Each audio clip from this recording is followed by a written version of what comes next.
Salutare tuturor! Și bine!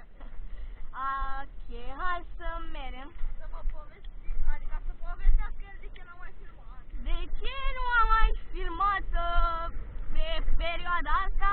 Probabil. Tocmai acum am filmat ceva de anul ăsta apară pe canal după clipul acesta. Da. Au. N-am mai ieșit din cauza asta, pentru că eu cum sunt biker foarte bun, n-aveam gumele încălzite cum trebuie, ghidonul era, roata nu era centrată ca lumea și ghiște. M-am dus pe ulei. Bine, asta cu stâlpul a fost altceva, că era să-mi rup degetul, ăsta, așa. Bun. Stai așa că se aude vântul, punem o leacă de frănică. Bun, deci, da.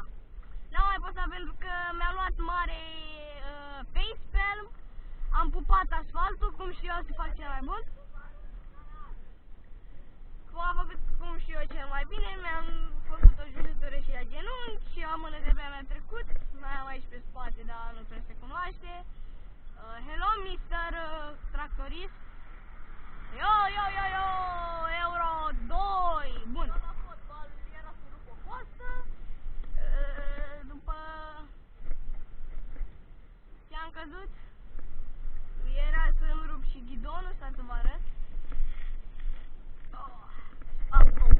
Era scariat. Aici mi s-a rupt de schimbător. Suspensia de pe spate nu e, trebuie să o mai sunt de aici. Ghidonul nu era, era strâmb, acum mai e puțin strâmb, dar chiar nu am ce să-i fac. Și cam atâta, și la încuietoarea mea, cea mai bună încuietoare, am căzut fix pe ea și mi s-a rupt aici unde aveam bateria și locul ca să-mi schimb pinul de la ea în caz de lui. Am căzut pe partea stângă aici puțin detalii. Șaua mea Gucci, pedala Julit aici, de plastic de 14 lei, Lidl. Și cam n-a pățit nimic cu bicicleta, decât aici mi s-a rupt o chestie și cam atât. Cam atât. Cum ăla a stat o săptămână și n-am făcut nimic, am stat în pași și m-am uitat pe TikTok, Finsta. Uite și pe băieții care sunt foarte buni joc la fece cu jasca. Cam atât cu clipul de azi. Vine ploaia aparent.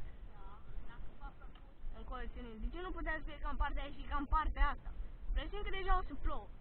Bun, și cam atât pentru azi. The Bikers. Și v-am pupat.